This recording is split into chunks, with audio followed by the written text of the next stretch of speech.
नमस्कार दोस्तों, मैं Dharm Narayan Vaishnav, assistant professor zoology, Shri Pratap Singh Barat, राजकीय महाविद्यालय शाहपुरा।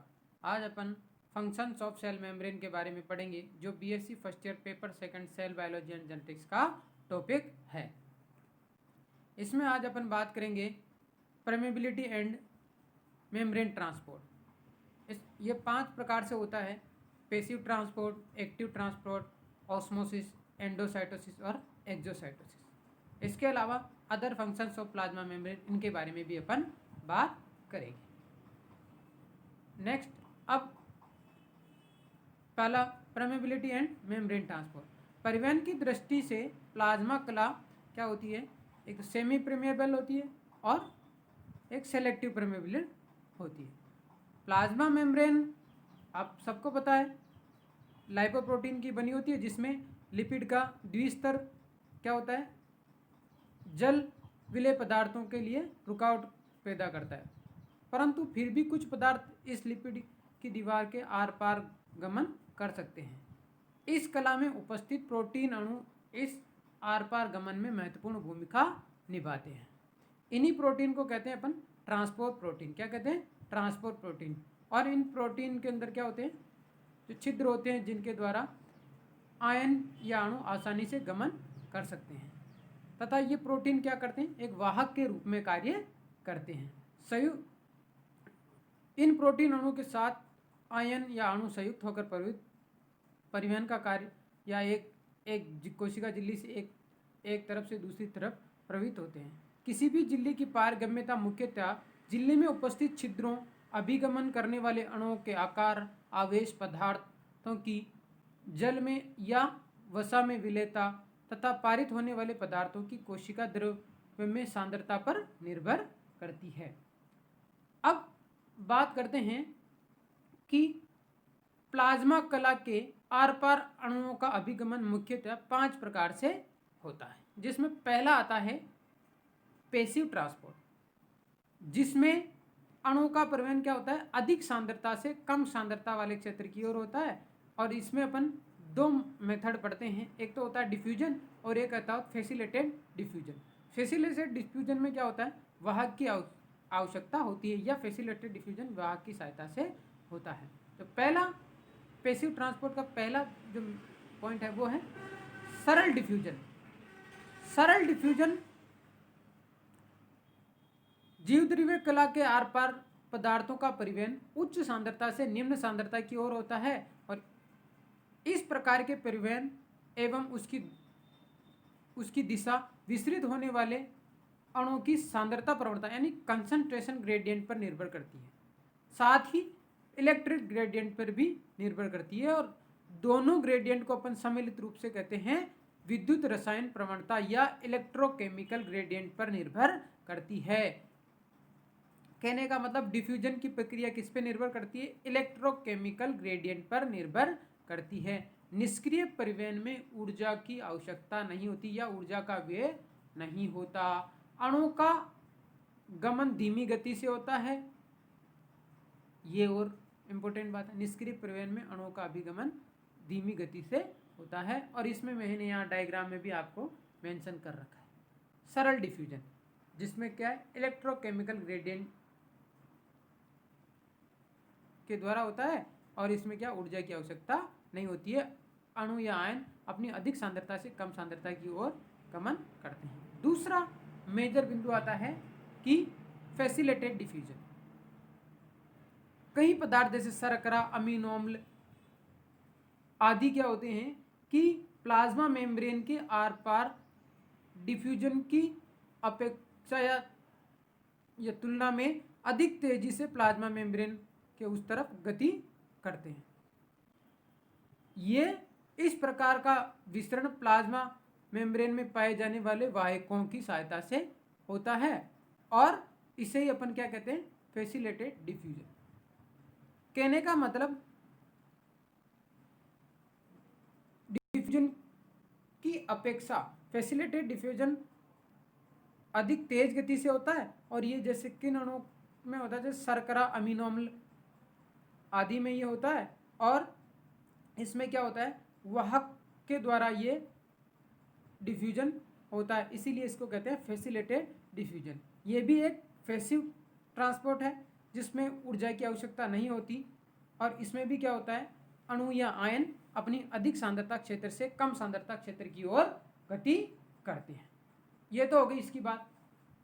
अब इसकी मैकेनिज्म क्या है, तो इसकी मैकेनिज्म के बारे में बात करें तो फैसिलिटेटेड डिफ्यूजन सर्वप्रथम विसरित होने वाले पदार्थ वाहक प्रोटीन के साथ एक कॉम्प्लेक्स बनाते हैं। इस कॉम्प्लेक्स को कहते हैं कैरियर सोल्यूट कॉम्प्लेक्स या वाहक विलेय आबंध कहा जा सकता है। ये कॉम्प्लेक्स, अब इस कॉम्प्लेक्स में प्लाज्मा कला के भीतर स्थित कॉन्फ़िगरेशन चेंजेज होते हैं। अब इस कॉम्प्लेक्स में क्या होता है, पहले तो कॉम्प्लेक्स बनता है, फिर इस कॉम्प्लेक्स में परिवर्तन होते हैं। परिणाम स्वरूप विलेय, जो विलेय होता है, अब प्लाज्मा मेम्ब्रेन के दूसरी तरफ चला जाता है। जो प्लाज्मा कला में कॉन्फ़िगरेशन चेंजेज होते हैं, जिसकी वजह से क्या होता है, विलेय प्लाज्मा कला के दूसरी तरफ चला जाता है, तथा वाहक जो अणु होते हैं वो वाहक से मुक्त हो जाते हैं, तथा जो वाहक होता है वो वापस यथास्थिति में आ जाते हैं। इस प्रकार वाहक प्लाज्मा मेम्ब्रेन में समेकित प्रोटीन के रूप में उपस्थित होते हैं। वाहक जो होता है वो क्या है, एक प्रोटीन है। क्या है, समेकित प्रोटीन, तथा विसरित होने वाले अणुओं के साथ स्वयं को अस्थायी तौर पर परिवर्तित करने की क्षमता रखते हैं। जो ये प्रोटीन होता है, जो विसरित हो रहे हैं अणु, उनके साथ स्वयं को अस्थायी तौर पर परिवर्तित करने की क्षमता रखता है, जिससे कि ये अणु स्वयं व्यवस्थित कोशिका के उस तरफ पहुंच जाते हैं या प्लाज्मा कला के आर पार गमन कर जाते हैं। इसका एक महत्वपूर्ण उदाहरण है ग्लूकोज का लाल रुधिर कोशिकाओं द्वारा परिवहन। ग्लूकोज का जिसमें वाहक प्रोटीन होता है उसको ग्लाइकोप्रोटीन, आरबीसी के अंदर, आरबीसी प्लाज्मा मेम्ब्रेन के अंदर जो प्रोटीन होता है वो है ग्लाइकोप्रोटीन, और वो ग्लूकोज के साथ कॉम्प्लेक्स बनाता है और ग्लूकोज को प्लाज्मा मेम्ब्रेन के एक तरफ से दूसरी तरफ गमन कराता है। अब नेक्स्ट बात आती है फैसिलिटेटेड डिफ्यूजन और एक्टिव ट्रांसपोर्ट के लिए आवश्यक या निम्न वाहक आवश्यक होते हैं, जिसमें पहला आता है यूनिपोर्ट। क्या आता है, यूनिपोर्ट, जो एक ही प्रकार के विलेय को स्थानांतरित करता है। एक डायग्राम में भी आपको दिख रहा है। दूसरा आता है को ट्रांसपोर्ट। ये दो टाइप का होता है, दो प्रकार का होता है। एक पहले को ट्रांसपोर्ट कहता है, इसमें विलेय का स्थानांतरण दूसरे विलेय के गमन पर निर्भर करता है। ये एक या दोनों दिशाओं में हो सकता है। इसमें पहला आता है सिम्पोर्ट। सिम्पोर्ट में क्या होता है कि ये वाहक दो प्रकार के विलेय को एक साथ ट्रांसपोर्ट कर देता है, जबकि एंटीपोर्ट में यह वाहक को दो प्रकार के अणुओं को विपरीत दिशा में एक साथ ट्रांसपोर्ट कर देता है, जो इस डायग्राम में दिख रहा है। ठीक है, तो वापस बताता हूं, फैसिलिटेटेड डिफ्यूजन एवं एक्टिव ट्रांसपोर्ट के लिए निम्न वाहक आवश्यक होते हैं। एक तो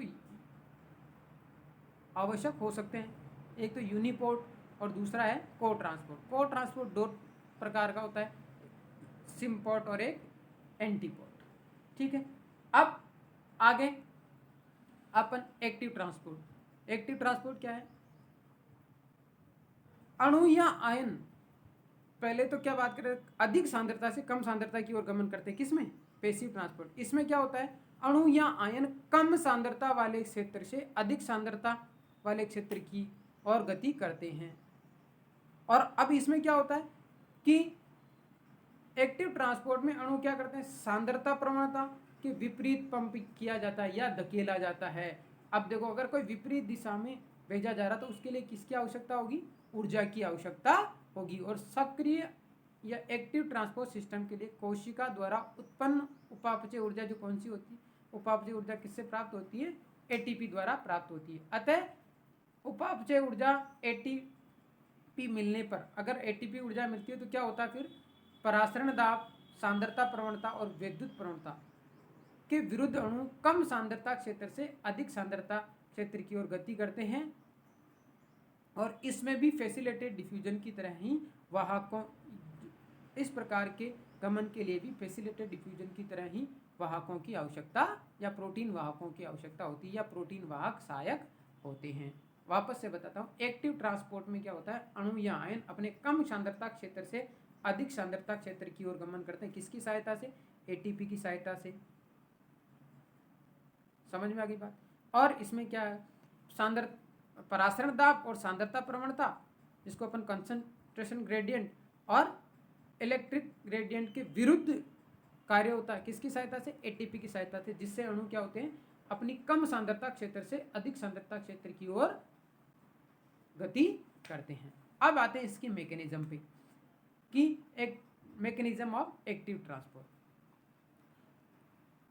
एनिमल सेल के अंदर क्या होता है,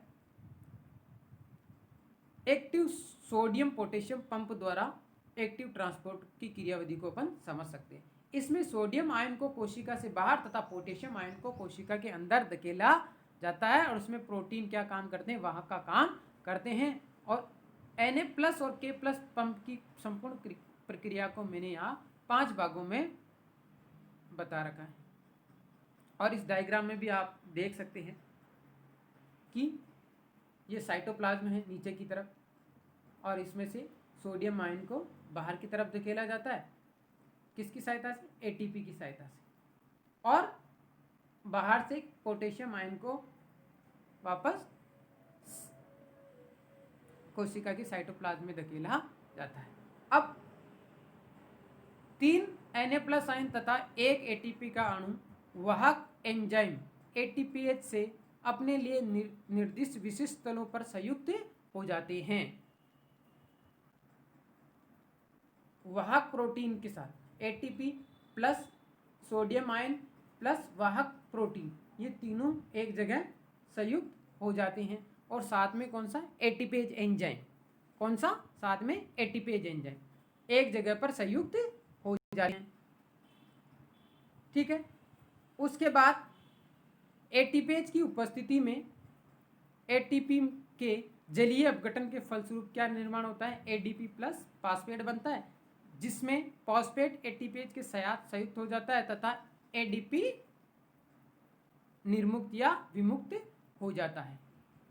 वापस से बता रहा हूँ, एटीपेज की उपस्थिति में क्या होता है, एटीपी किसमें कन्वर्ट हो जाता है? एडीपी में, और फास्फेट बनता है, और वो फास्फेट एटीपेज एंजाइम के साथ संयुक्त हो जाता है और एडीपी अलग हो जाता है। इस प्रकार फास्फेट के जुड़ने से एटीपेज का क्या हो जाता है? फास्फोरीकरण हो जाता है, और फास्फोरीकरण के फलस्वरूप इस एंजाइम वाहक में कॉन्फ़िगरेशन चेंजेज होते हैं।